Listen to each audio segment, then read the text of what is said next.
So we're going to move on to the final session. So we had the history of where we've come.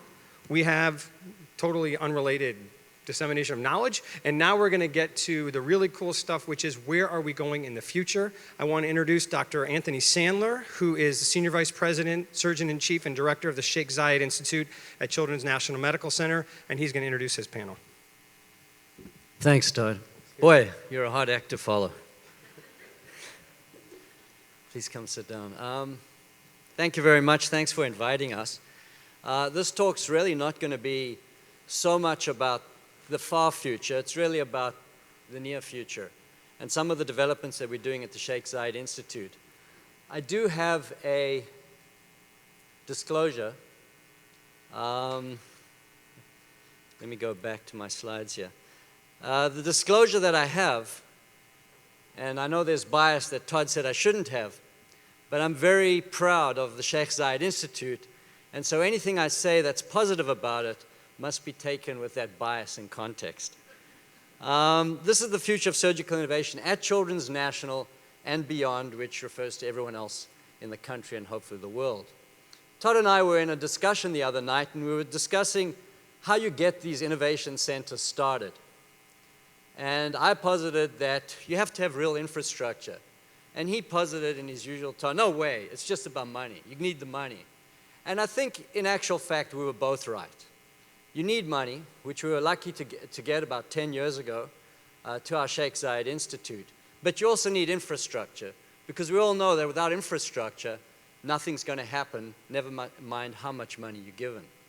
So we've created an innovation roadmap, and I know a lot of this has been alluded to in the last day and a half, but really the concept is to do research, not just for the sake of research, but to do research for a real reason, to improve the way we handle children, to improve the way we do surgery. And then from that will come invention. Invention will result in IP protection. And we've had, I think, 217 invention disclosures with 169 provisional filings and 40 patents issued. And then with that IP protection comes marketing and licensing. And then licensing results in product development. And then, of course, product development results in economic growth, which is an evergreen system that feeds back to R&D funding. And so this is our vision for an institute, that we can get to that point where we can get money coming back from business development for research and development, which will obviously self-sustain our institute. I don't need to explain why we do this. Well, the goals of our institute simply are really to fuel and to focus pediatric innovation. Of course, it's to promote open innovation, to connect innovators with strategic partners. There's lots of methods of doing this. This is really a white paper of children summarized in one slide. I don't expect you to read it. You need to create enablers to make things happen. You need investment, whether it be grant funding, whether it be angel, venture capital, whatever it is, to develop products, and then you'll see the return on investment. And the return on investment is not just financial, it's also non-financial return on investment. How it impacts the local economy, which it's done in Washington, D.C., how it impacts the greater environment, the impact on the hospital itself, the ability to retain and recruit new superstars and old superstars, and then, of course, the financial benefit to self-sustain innovation and really to get the returns that were initially put into the endeavor.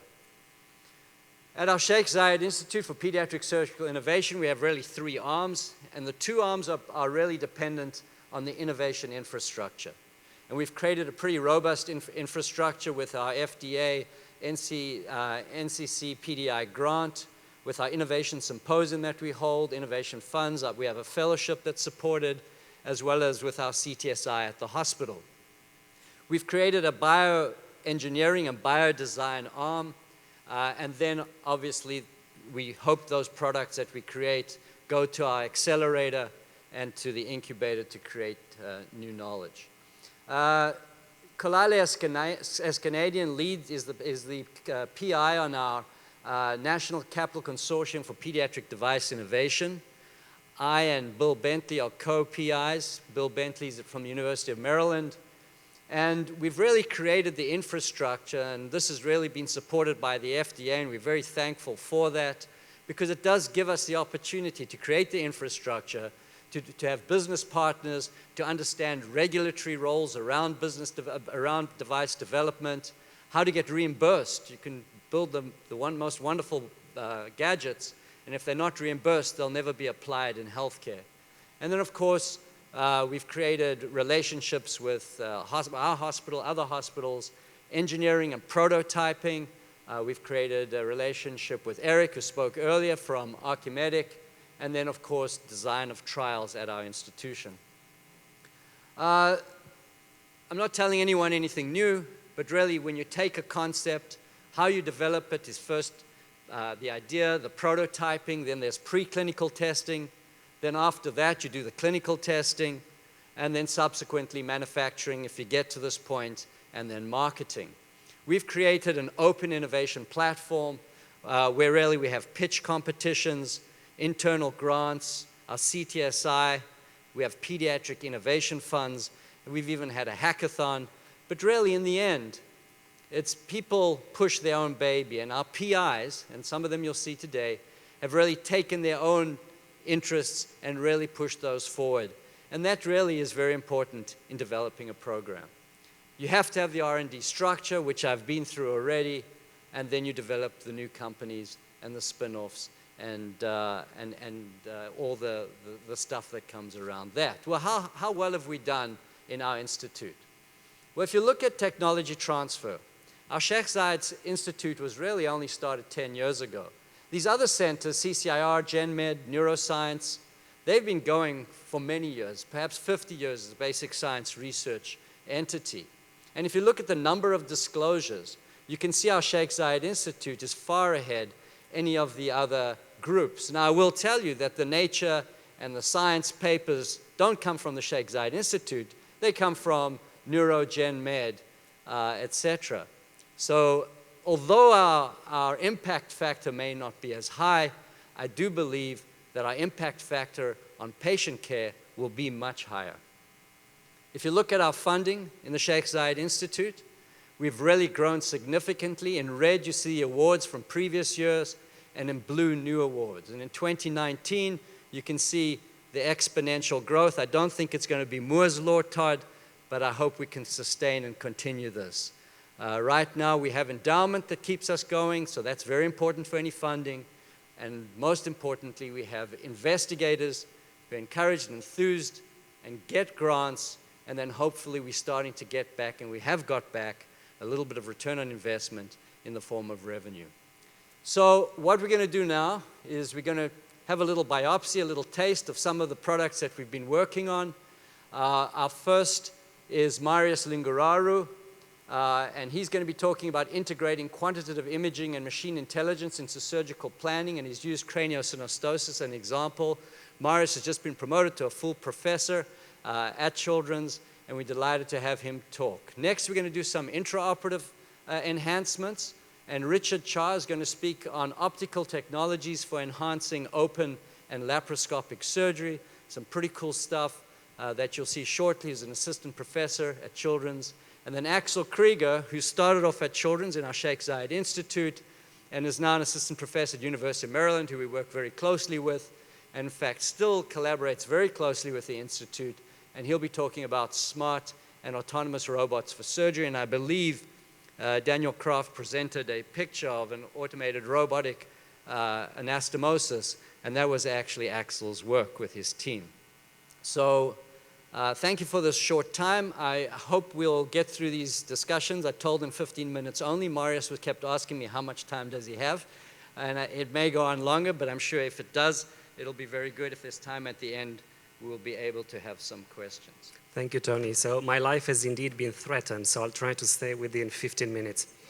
So what I'll talk today about is QI/MI in surgical planning, and as Tony already mentioned, this with an example on craniosynostosis. So what does QI/MI mean? QI is quantitative imaging, MI is machine intelligence. If we put QI and MI together at the Sheikh Zayed Institute for Pediatric Surgical Innovation, we get precision medical imaging. I think everyone in this room will agree with me that medicine is art. Any takers? A few hesitations. I think we heard Anthony Chang saying the other day, maybe medicine is too much art. Well, Jackson Pollock made that painting as well, and if I look at it sometimes, I see a lot of patterns, a lot of color, a lot of indecisiveness, just like we see in radiological images. So I wouldn't want to have any diagnosis done on this. And this is why all of us, when we go to a doctor, we want to go to the best specialists that we have in the field, because training and knowledge is extremely important. The art also brings subjectivity and variability, because we all see different things, different patterns. There is actually a curator at the National Gallery of Art in Washington that will look at this painting, and it will show you where the little fly has been put under the paint. Then you get little shapes that look like humanoids. I don't see them, but someone with the knowledge and training to look at this painting every day will recognize that. Medicine is science. We have bigger agreement on this? Well, I'm not sure I'm at the right meeting. So we've heard a lot over the last couple of days about the science in medicine, and this is really important because, yes, artificial intelligence, machine learning have made a big influence on how we look at details in images, in the patient records, and everything that can help us have better diagnosis and treatment. Objectivity comes with science, and that's important in medicine. There were a lot of discussions about, do we want to replace our physicians? No, we want to help them, we want to complement them with information that is very precise, can be quantitative, that increases safety and decreases costs in healthcare. So I want to show you an example of quantitative imaging and what does it mean.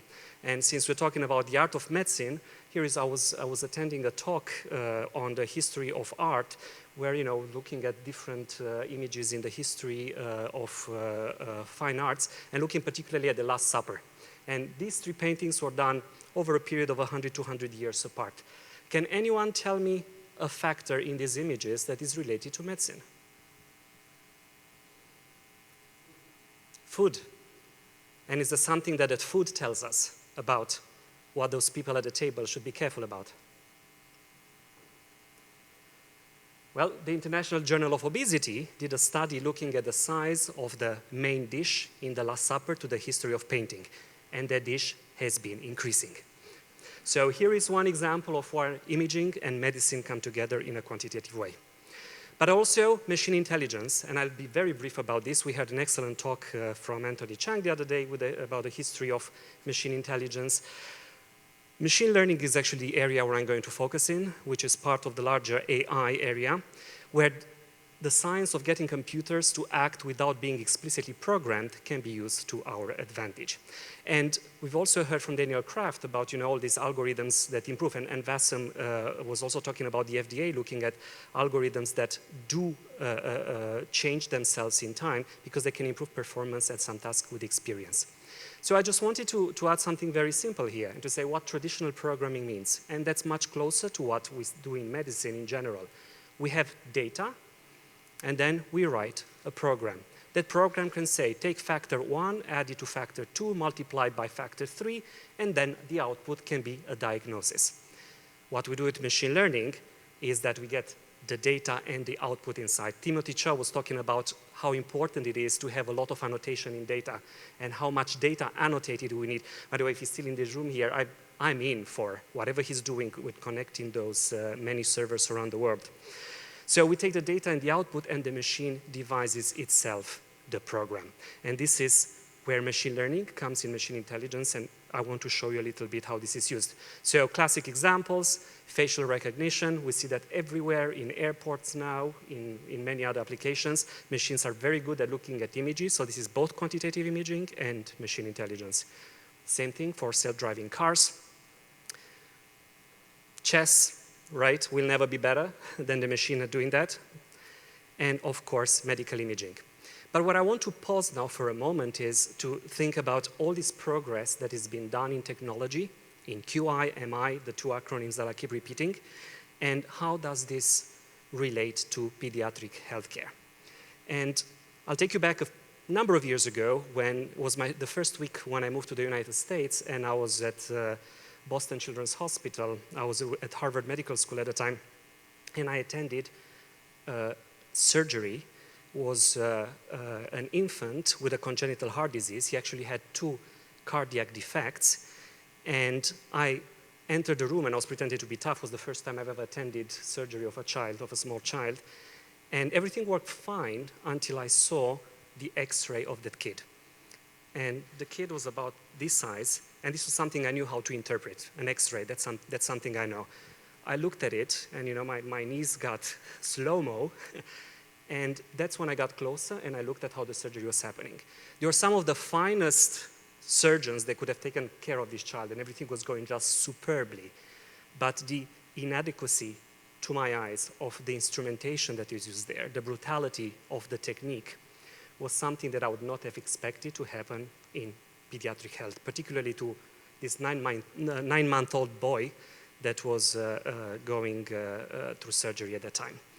So this is what happened in surgery. The same happens in general pediatric healthcare. And this is why all this progress and innovation that is happening in QI, MI, artificial intelligence, is not picking up well in the pediatric field, because all the lack of investment, the lack of involvement, the lack of data, and I want to mention just a few of those factors. So challenges that I have to keep in mind every day when I do my work are the limited data. Again, we're talking, and I heard here something that I think is tremendous. We talk about these pediatric imaging networks all around the world. They don't exist. So we have few cases. Then rare diseases. Daniel Kraft was talking about pediatric diseases are rare diseases in his Q&A today. But Sarah Bartos put it in much better words than I ever will, that pediatric diseases behave differently. Then is the uniqueness of data. We have,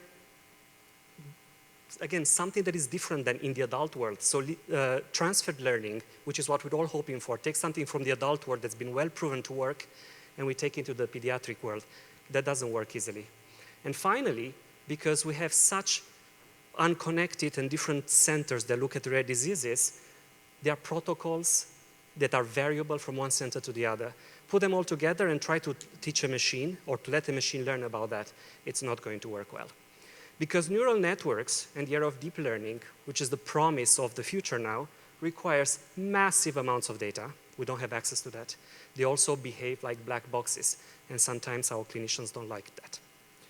So how do we do in precision imaging? This is just at a very, very high level. We use quantitative imaging to basically extract subvisual information in images. We may have one image, but in that image, we have hundreds or thousands or even more factors that we can compute with quantitative imaging.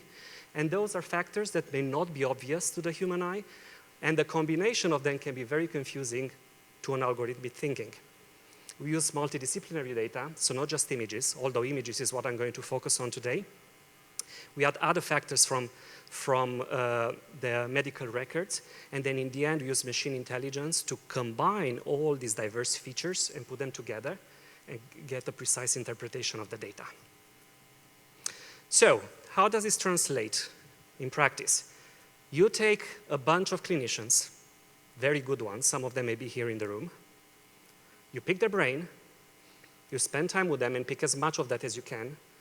You process their brain the best way you can in a way that it will be put into a machine. And then you get a hybrid brain that it's partly machine, partly clinician, and the information from the two works together. And this is how we make medicine both an art and a science in pediatric healthcare. And to show an example, I work a lot with predictive factors in early childhood and how to get imaging to accelerate diagnosis and treatment. But something that is also interesting is how to do better surgery, because we heard several times in the previous talks that it's important to disseminate medical knowledge, and this can help there as well. And the example on craniosynostosis, I'll very briefly just say that craniosynostosis is the early fusion of one or more cranial sutures. This is a rare disease by all the definitions, but in the pediatric healthcare world, this is a common condition because 1 in about 2,000 kids get it. Because of this early fusion, then the shape of the cranium changes. So in standard of care, the diagnosis is done. The kid is, first of all, referred to a specialist because they may have cranial malformation. Then a CT is taken to look both at the shape, but to confirm also the fusion of the suture in the child. What's lacking here is objective metrics for diagnosis. And many can argue and say, well, diagnosis is easy to do in most of the cases, but sometimes fusions do fuse naturally in time. So there is a very thin line sometimes on deciding when the shape is correct or not. So what do? We use QI. Take the image, find the bones, eliminate the cranial vault. So now we really look in the areas that require attention. And then we use machine intelligence to actually find metrics of malformation that are specific to the child. By this, I don't mean that we look at the child and say, well, it's elongated or not. We don't use average from the population. We really use the diversity that we have in our pediatric population. And that includes different ages, different ethnic backgrounds, both sexes. So we find something that fits best to every child uniquely. So then the malformations are quantified, and we can actually classify and tell there is the presence of the condition, craniosynostosis or not, with very high accuracy. So the next question for a surgeon now is, well, how do I create a normal shape? And in the current surgical approach, what people would do, take the kid, put the kid on the table, open the skull, take the bones out, use some instrumentation, put it back together. This is subjective, and I don't know two plastic surgeons that would agree that has to be done the same way. So you hear some of the challenges that I see on the reconstruction of the cranial vault. And here I'd like to quote actually one of my close collaborators who's saying, this is not reconstruction. Reconstruction means that we know what we have to do. They really do construction of the cranium of these kids. So lack of quantitative metrics of cranial malformations, lack of customized reference to target during surgery. So with quantitative imaging, we have the malformations, and now we also identify the customized normal shape for that kid. So the surgeon, before going into the operating room, knows exactly how that kid should look at the exit. One thing left to us there, and that's how do we reshape the brain? What's the best osteotomy plan, or how do we cut the bones best? So we spend a lot of time with a lot of surgeons talking about what's the best approach they do in surgery. And here is a selection of things that can be done. You can cut the bone in more and more pieces, because the more you cut it, the better you can reshape it. Because in the end, you rotate, you bend bones, and you put them back together. So it's easier to recreate a shape with smaller pieces. But what we want in surgery is to have the shortest surgery, the most precise, and the one that is going to have the best results for the kid. So we use, again, machine intelligence to predict what every one of these templates will do. So Todd Ponsky was showing earlier how the machine could tell us where to do the cuts and how to move it. This is one example where the machine will tell exactly where to cut the bone and what will be the result after surgery according to that template. This all sounds simple. Just the last step looks a little bit like this, so there's a lot of maths involved there. But I'm not going to stop on that. And just to show you that once we make these templates and we know the shapes that we need, now we're working with our partners in Madrid as well, and we're taking this into the OR. So this is the surgical template based on the shapes that we identified with machine intelligence, and then working with industry because we want to have the best ways to translate it into practice. So KLS Martin is partnering with us as well. We do customized 3D design and manufacturing for that kid. So now we know exactly that at the end of that surgery, that kid is going to have the shape that is optimal for every child. And the last thing I want to mention is it's always important to also understand if you've done it right, even if you think you have. So these children get out of the operating room. You don't want to have another CT on them. You're going to eye them and think everything looks great, but are there better ways to do it? And I have a lot of experience working with photography, looking at facial analysis for genetic syndromes, so I thought, why not using photography for this as well? So we're taking pictures of these kids, and now you can see here in the example there, the child before surgery, after surgery. We can tell exactly what's the effect of surgery, and this is non-radiating, it's non-invasive, can be done repeatedly as many times as you want, and it's very precise. And if we can look at the shape of the head from photography, which sounds in a way obvious, what don't we see on photography? We don't see the size of the brain. But with machine intelligence, we actually compute the volume of the brain as well. And now in this graph, what I'm showing is how every kid that goes through surgery behaves in time, before surgery, after surgery, how they grow, and if they grow normal.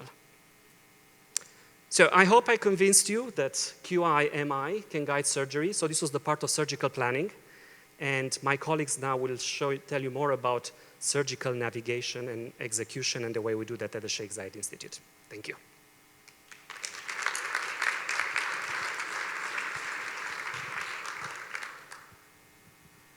Hello, everyone.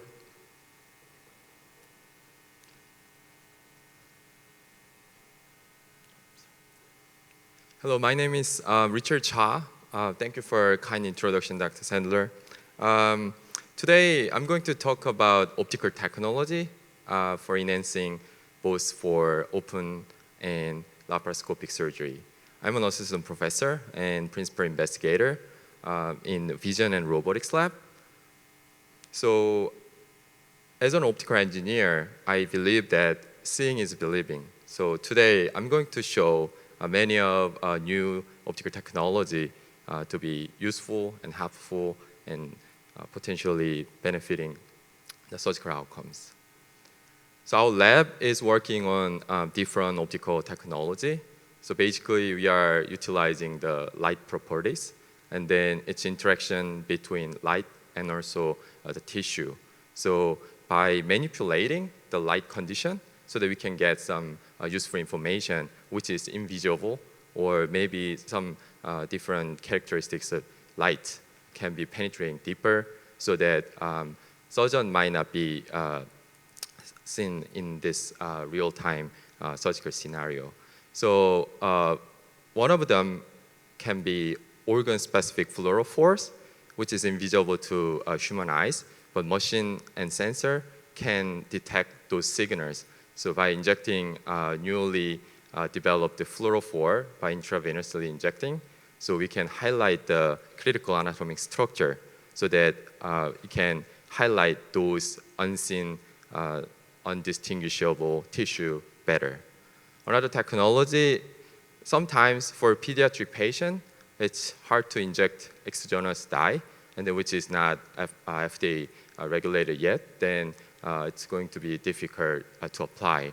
So our lab is also working on labor-free, which is totally non-invasive, but then it can also affect on the surgical field with the highlights. So two main concerns during the intraoperative imaging is that we want to highlight critical structures, which are nerves and also the blood vessel vasculature.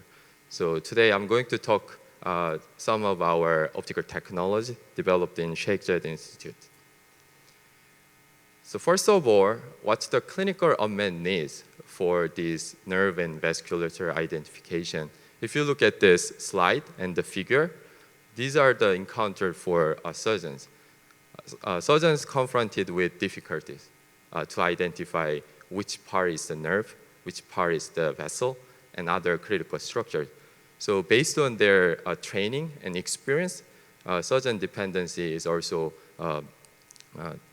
severe, so that we are trying to help which is the nerve tissue and the vasculature, so that surgeon can identify easily and then proceed their surgical decision. So basically, this differentiation of the critical structures highly dependent upon individual surgeon's experience. So there are several cases, for example, facial nerve in ENT surgery, and superior laryngeal nerve identification during the head and neck surgery, and also pelvic nerves in gynecology and urologic surgery, also in general surgery, hepatic artery and its branch. So in this session, I want to show how we can highlight the nerve and identify where it locates. So using the polarization characteristics and property of lights, we can manipulate them because we use daily use for sunglasses, right? So that we can cross-polarize the light so that we can avoid any direct exposure to the harmful UV lights. And also, we discovered that nerve has their own optical properties. So Benzo-Fontana structure inside the nerve makes some polarization status changes so that by using those birefringence, which has two different refractive index in nerve structure. It's a very specific and special characteristic. So we applied our new sensor, which is the polarization sensitive imager, and then by manipulating this excitation light, we can get this birefringence information in real time. For example, during the procedure, if you look at these two yellow highlighted arrows, it will be really difficult for general people like me, lay person. It's hard to tell what is what. And then left might be nerve or lymph node or fat, and right side could be vessel. We test this with the experienced surgeon, and they are easily distinguishing what is the nerve and vessel. But for novice surgeons, it could be difficult. So by applying our technique, which is the polarization sensitive imaging, then you could see nerve has a stripe pattern, which is corresponding to the birefringence. And vessel, because of blood flow, there's no polarization, so that you can easily tell which one is nerve and other side is the vessel. So we can highlight it during the surgical procedure. Then surgeon can confirm, okay, this is the nerve. I have to avoid to dissect out around it, or vessel. Then okay, this should be avoided during the hemorrhagic issue, something like that. So this is another example during the head and neck surgery. So that if you look at this, as I mentioned before, our technology, polarization, can make this invisible visible. So you can highlight where is the nerve tissue, and then we can go ahead and then proceed to dissect out the different area, so that we can preserve these critical structures during the surgical procedure. Next topic is the clarity. We use the speckle imaging, and also we apply this technology into both open and laparoscopic surgery. So another example of the light property. So we use the laser light, which is monochromatic. It generates the speckle pattern. So if you look at laser illumination, then because of the light property, if you look at the left side, those are called the speckle pattern. So it's a black and white pattern like. And then if you look, illuminate that light into the tissue, then you could also see the raw data to the sensor would be look like that. But by analyzing this speckle pattern in real time, you can generate this processed image, which is very clean and only highlighting the blood vessel and vasculature with the different blood flow speed. So this is the solution, what we call clarity. So making the invisible visible.